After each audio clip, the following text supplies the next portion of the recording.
आज की कहानी है एक ऐसे नौकर की जिसका अफेयर एक राजा की बीवी से हो जाता है। और ये बात जब उस राजा को पता चलती है तो वो अपनी जान बचाने के लिए पहचान छुपाकर एक चर्च में जाकर काम करने लगता है। लेकिन उसे नहीं पता था कि इस चर्च की नन्स जो देखने में मजहबी हैं, असल में उनकी जिंदगी बहुत ही मुश्किल और अजीबोगरीब ख्वाहिशों से भरी हुई है। और यहाँ आने के बाद उसके साथ कुछ ऐसी चीजें होने लगती हैं जिससे ना सिर्फ उसकी जिंदगी बल्कि सभी नन्स की जिंदगी भी पूरी तरह बदल जाती है। कहानी शुरू करने से पहले आप सबको बता दें कि हमारा ये वीडियो सिर्फ एंटरटेनमेंट और फिल्म के कॉन्सेप्ट को समझाना और उसका एक्सप्लेनेशन करना है। हमारा मकसद किसी भी मजहबी अकीदे या अकीदतों की तौहीन करना नहीं है। अगर आपको कोई भी वीडियो क्लिप या बातों से तकलीफ महसूस होती है तो आपसे दरख्वास्त है कि इस वीडियो को सिर्फ और सिर्फ एंटरटेनमेंट के मकसद से ही देखें। तो कहानी की शुरुआत में हम फर्नांडा डान की एक सिस्टर को देखते हैं जो अपने गधे को पकड़कर जंगल के बीच से चर्च की तरफ आ रही होती है। चर्च में पहुंचने के बाद जेनियो नाम की दूसरी सिस्टर आकर उससे पूछती है, कल रात तुम कहाँ थी? फर्नांडा कहती है, हमेशा की तरह कल रात भी मेरा गधा गुम हो गया था। नन कहता है, पर बदले में दोनों उसे डांटने लगती हैं और वहां से भगा देती हैं। अब अगले सीन में सभी सिस्टर्स चर्च में जाकर सुबह की प्रेयर करती हैं, जिसके बाद वहां की सुपीरियर सिस्टर मारिया फर्नांडा से पूछती हैं, तुम कल रात कहाँ की? जिस पर वो बताती है, कल मेरा गधा गुम हो गया था, से जीना चाहती थी। दूसरी तरफ सिस्टर जेनियो को देखते हैं जो सिस्टर मारिया के साथ कुछ बातें कर रही होती है। तभी एक किताब में उसे एक तस्वीर नजर आती है जिसमें कुछ अजीब तरीके के बारे में लिखा था। ये देखकर उसे थोड़ी हैरानी होती है और कुछ लाइनें पढ़कर वो किताब रख देती है। वहीं सिस्टर एलिसांड्रा के पापा उससे मिलने आते हैं और दोनों बातचीत करने लगते हैं। उसके पापा कहते हैं, मैं तुम्हारे लिए एक अच्छा लड़का ढूंढ रहा हूँ, पर मसला ये है कि जो भी अच्छा लड़का मिलता है वो बहुत ज्यादा जहेज मांगने लगता है। इस पर एलिसांड्रा कहती है, अगर आप चर्च में अतिया देना थोड़ा कम कर दें तो शायद जहेज के पैसों का इंतजाम हो जाएगा। पर उसके पापा कहते हैं, ये करना ठीक नहीं रहेगा, तुम फिक्र मत करो और अपने करियर पर ध्यान दो। शादी हो या ना हो, पर तुम एक बेहतरीन तरीके से जिंदगी जी सकोगी। ये सुनकर एलिसांड्रा बहुत दुखी हो जाती है क्योंकि वो शादी करके ही एक अच्छी और खूबसूरत जिंदगी जीना चाहती थी। अगले दिन हम तीनों सिस्टर्स को एक साथ देखते हैं जो अपने बने हुए कपड़ों को ले जा रही होती हैं। एलिसांड्रा अपने पापा से की गई बातचीत दोनों सिस्टर्स को बताती है, जिसे सुनकर वो भी दुखी हो जाती है। तभी वो वहां लुडाको को देखते हैं जो कुछ काम करते हुए उन्हें अजीब नजरों से देख रहा था। पर ऐसा करते हुए देखकर वो तीनों उस पर भड़क जाती हैं और अपने दिल की भड़ास निकालने के लिए अंदर आकर उसका सामान फेंकने लगती हैं। और इतने से भी उनका मन नहीं भरता तो वो उसकी पिटाई भी कर देती हैं। दूसरी तरफ हम इस चर्च के फादर तुमासो को देखते हैं जो सिस्टर्स के बने हुए कपड़े बाजार लेकर जाने के लिए निकलते हैं। रास्ते में लुराको उनसे मिलता है और कहता है, मुझे माफ कर दीजिए फादर, अब मैं इस चर्च में काम नहीं करना चाहता। इस पर फादर उसे समझाते हैं कि अब आगे से ऐसा कुछ नहीं होगा, पर लुराको नहीं मानता और वहां से चला जाता है। इसके बाद हम चर्च से कुछ मील दूर एक घर में लॉर्ड ब्रूनो नाम के एक जमींदार आदमी को देखते हैं जो अपनी बीवी फ्रांसिस्का के साथ खाना खाते हुए बातें कर रहा होता है। पर फ्रांसिस्का का ध्यान उनके नौकर मैसेट की तरफ होता है और मैसेट भी अपनी मालकिन को देख रहा होता है। दोनों को देखकर ऐसा लग रहा था कि उनके बीच कोई चक्कर है। फिर रात होते ही हम देखते हैं कि फ्रांसिस्का और मैसेट बिस्तर में एक राउंड खत्म कर चुके हैं। फ्रांसिस्का कहती है, मेरा शौहर मुझे खुश नहीं कर पाता, बस अपनी शान और शौकत की बातें करता रहता है। इसके बाद दोनों दूसरे राउंड के लिए तैयार होने लगते हैं। तभी कमरे में ब्रूनो के आने की आवाज सुनकर मैसेट खिड़की से कूदकर भागने की कोशिश करता है, लेकिन ब्रूनो आकर उसे पीछे से देख लेता है और उसका पीछा करते हुए सभी नौकरों के घर में चला जाता है। मगर मैसेट पहले पहुंचकर सोने का नाटक करने लगता है। इसके बाद ब्रूनो सभी नौकरों को चेक करने लगता है कि किसकी दिल की धड़कन तेज है, और चेक करते हुए जब मैसेट के पास आता है तो उसे शक हो जाता है कि यही वो नौकर है। पर अंधेरा होने की वजह से वो उसे पहचान नहीं पाता, इसलिए उसके कुछ बाल काट लेता है ताकि सुबह होने पर उसे पता चल जाए कि इस तरह की जुसारत करने वाला असल में कौन है। पर ब्रूनो के जाते ही मैसेट उठकर अपने सभी साथियों के बाल थोड़ा थोड़ा काट देता है। सुबह होते ही ब्रूनो सभी नौकरों को लाइन में खड़ा करता है और एक एक करके चेक करने लगता है, पर सभी के बाल थोड़े थोड़े कटे हुए होते हैं जिससे वो समझ नहीं पाता कि वो आदमी कौन था। फिर भी वो समझ जाता है कि जो भी है वो बहुत होशियार है। फिर सबको धमकी देते हुए कहता है कि मैं जिसे ढूंढ रहा हूँ, अगर मैंने उसे पकड़ लिया तो उसका काम तमाम समझो। फिर वो सभी नौकरों के बाल कटवाकर छोटे करवा देता है। अब अगले दिन जब फ्रांसिस्का और ब्रूनो खाना खाने बैठते हैं तो ब्रूनो अपनी बीवी को वार्निंग देते हुए कहता है कि तुमने जो भी किया ठीक नहीं किया। मैं जानता हूं कि तुम भी इन सब में शामिल हो। अगर वो नौकर एक बार मुझे मिल गया तो मैं उसके साथ साथ तुम्हें भी खत्म कर दूंगा। पर फ्रांसिस्का ब्रूनो से बिल्कुल भी नहीं डरती और कहती है कि तुम ऐसा कुछ भी नहीं कर पाओगे। इसी बीच ब्रूनो अपनी बीवी और मैसेट को इशारा करते हुए देखकर समझ जाता है कि वो नौकर मैसेट ही है। फिर आगे हम मैसेट को काम करते हुए देखते हैं और वहाँ फ्रांसिस्का भी होती है जो मैसेट के पास आती है और उसके साथ जबरदस्ती रोमांस करने की कोशिश करने लगती है। लेकिन इस बार दूर से ब्रूनो उन्हें देख लेता है और गुस्से में आकर अपने आदमियों से कहता है, मैसेट को पकड़ के मेरे पास ले आओ। मैसेट ने भी देख लिया था कि ब्रूनो ने सब कुछ देख लिया है, इसलिए वो अपनी जान बचाने के लिए वहां से भागना शुरू कर देता है और ब्रूनो के आदमी भी उसके पीछे पड़ जाते हैं, लेकिन वो उसे पकड़ नहीं पाते। जंगल से होते हुए भागते भागते बहुत दूर जाने के बाद मैसेट फादर तोमासो को देखता है। फादर ने बाजार जाने के रास्ते में थोड़ा शराब पी लिया था और नशे की वजह से उनकी गाड़ी उलट गई थी और सारे कपड़े भी नदी में बह रहे थे। मैसेट ये देखकर फादर की मदद करता है और सारे कपड़े फिर से इकट्ठा कर देता है। इससे फादर बहुत खुश होते हैं और जब उन्हें पता चलता है कि मैसेट का कोई घर नहीं है तो वो उसे अपने साथ चर्च में ले आते हैं। फादर उसे कुछ खाने के लिए देते हैं और कहते हैं कि चर्च में तुम्हें गूंगा बहरा बनकर रहना पड़ेगा, नहीं तो चर्च की सिस्टर्स तुम्हें बहुत परेशान करेंगी। अगले दिन सुबह फादर मैसेट को सिस्टर मारिया से मिलवाते हैं और कहते हैं कि मैं एक आदमी को लाया हूँ जो हर काम में माहिर है, पर ये गूंगा बहरा है, इसलिए इसे यहाँ लेकर आया हूँ ताकि ये लुराको की जगह काम कर सके। ये सुनकर मारिया भी उसे काम पर रख लेती है। अब उसी दिन से मैसेट काम पर लग जाता है, पर सिस्टर एलिसेंड्रा और फर्नांडा को नहीं पता था कि मैसेट को काम पर रखा गया है।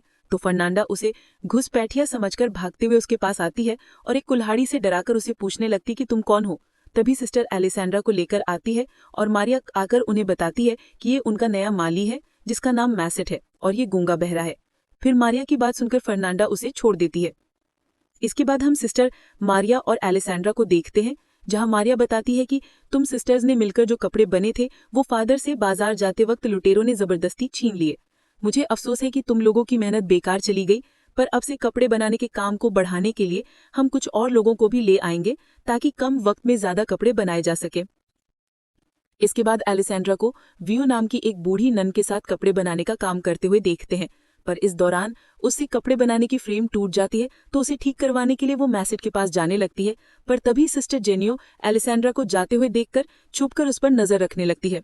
एलिसेंड्रा मैसेट से वो फ्रेम ठीक करने के लिए कहती है, जिसे मैसेट ठीक करने लगता है, लेकिन एलिसेंड्रा यहाँ अपने दिल की भड़ास निकालने लगती है कि वो यहाँ नहीं रहना चाहती और ना ही सिलाई का काम करना चाहती है। वो यहाँ से बाहर निकलकर अपनी जिंदगी को अच्छे से जीना चाहती है। पर ये सुनते हुए भी मैसेट कोई रिएक्शन नहीं देता, क्योंकि वो सबके सामने गूंगा बहरा बना हुआ है। एलिसेंड्रा भी ये जानती थी कि मैसेट कुछ नहीं सुन पाएगा और ना ही किसी से कुछ कह पाएगा। इसके बाद रात के वक्त मैसेट के कमरे में फादर आते हैं और उससे पूछते हैं आज का दिन कैसा गया, क्योंकि यहाँ की सिस्टर्स थोड़ी झगड़ालू हैं जिसे काम करना थोड़ा मुश्किल हो सकता है।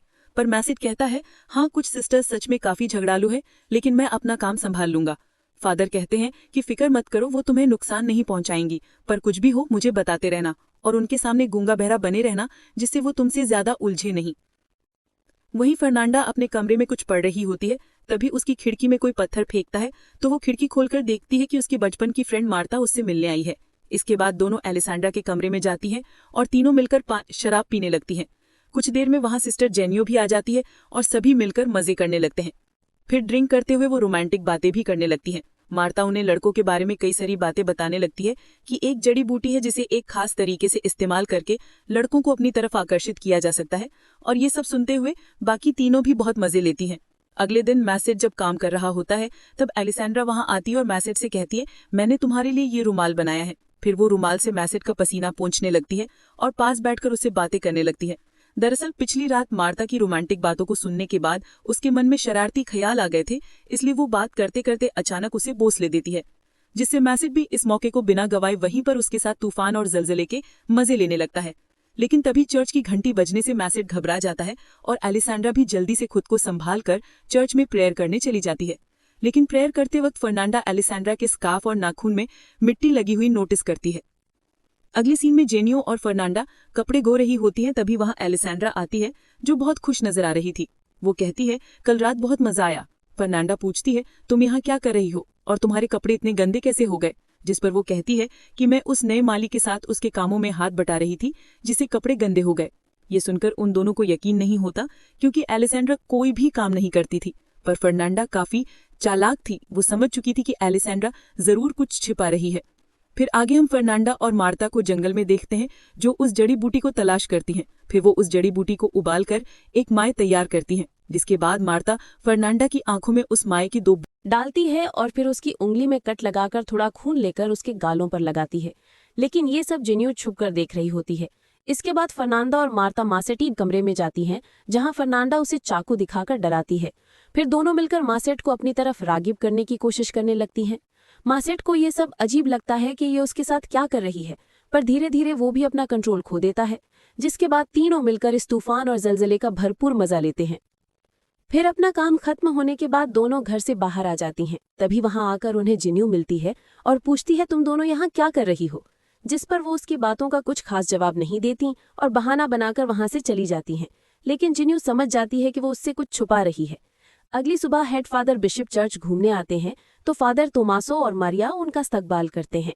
दूसरी तरफ मासेट एलेसांड्रा के कमरे में जाता है और दोनों फिर से एक बार तूफान और जलजले के मजे लेने लगते हैं। पर इसी बीच सिस्टर व्यू कमरे में आ जाती है, जिसे वो पहले नोटिस नहीं कर पाते, लेकिन अचानक मासेट उसे देखकर बोल पड़ता है, जिससे एलेसांड्रा चौंक जाती है। पर व्यू के आ जाने से दोनों घबरा जाते हैं और एलेसांड्रा खुद को ठीक करते हुए व्यू की मदद करने लगती है और मासेट बिस्तर के नीचे छुप जाता है। उनकी किस्मत अच्छी थी क्योंकि सिस्टर व्यू सुन नहीं सकती थी, इसलिए वो उनकी हरकतें नहीं समझ पाती। बाद में मासेट बिना कोई भी आवाज किए खिड़की से निकल जाता है। अगले दिन जिन्यू मासेट को आराम करते हुए देखती है और उससे अपनी तरफ मुतवज्जो करने के लिए वो जड़ी बूटी बनाने लगती है, लेकिन वो इसे आंखों में डालने के बजाय पी लेती है। फिर वो अपने हाथ से खून निकालकर गालों पर लगा लेती है। वहीं एलेसांड्रो मासेट के कमरे में आती है और उससे पूछती है कि उसने झूठ क्यों बोला कि वो गूंगा है। इतने में जिन्यू के आने की आवाज सुनकर एलेसांड्रा एक कोने में जाकर छुप जाती है और मासेट सोने का नाटक करने लगता है। जिन्यू जड़ी बूटी के नशे में मासेट के पास आकर चिमटने लगती है और अजीब अजीब हरकतें करने लगती है। लेकिन फर्नांडा के आने की आवाज सुनकर वो भी जाकर छुप जाती है, जहां पहले से एलेसांड्रा थी, और एक दूसरे को देखकर दोनों चौंक जाते हैं।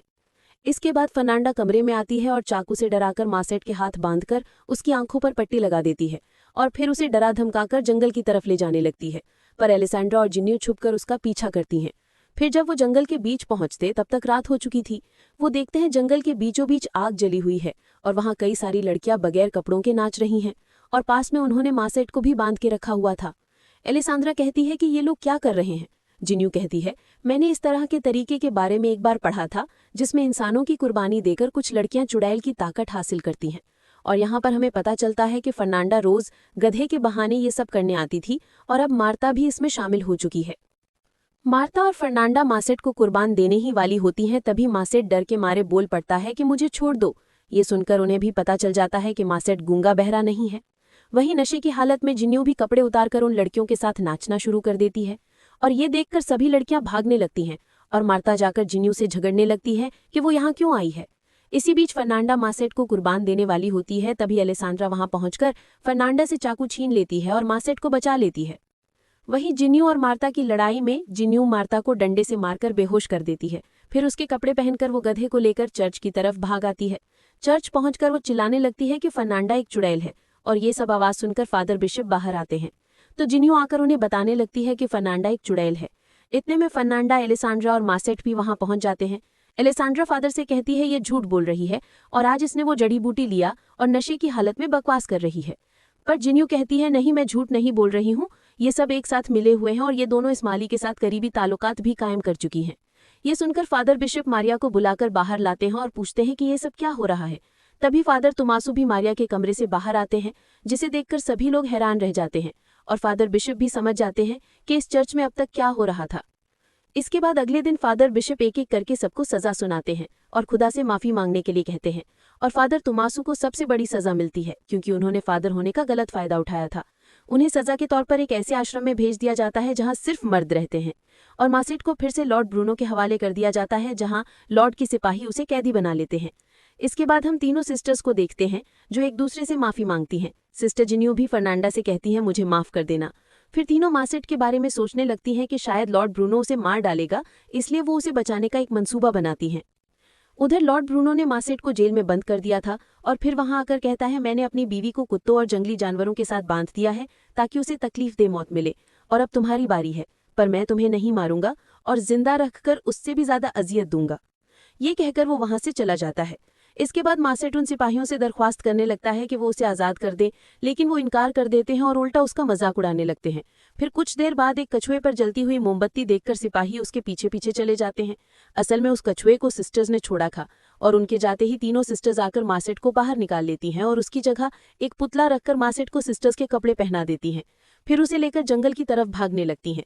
वहीं मारिया को देखते हैं जो गधे को साथ लेकर तुमासू से मिलने आती है और दोनों बहुत खुश होते हैं क्योंकि उनके बीच प्यार हो गया था और वो एक दूसरे से दूर नहीं रह पा रहे थे। इतने में वो कुछ आवाजें सुनकर छुप जाते हैं और तभी फर्नांडा अपने गधे को वहां देखती है कि ये गधा यहाँ कैसे आया, लेकिन जिन्यू उसे वहां से ले जाती है।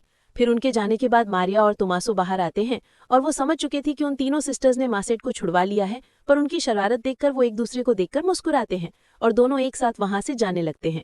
और इसी के साथ कहानी यहीं पर खत्म हो जाती है। तो दोस्तों, हम उम्मीद करते हैं कि ये कहानी आपको बहुत पसंद आएगी और अगर आप हमारे चैनल में पहली बार आए हैं तो वीडियो को लाइक करके चैनल को सब्सक्राइब कर लीजिए।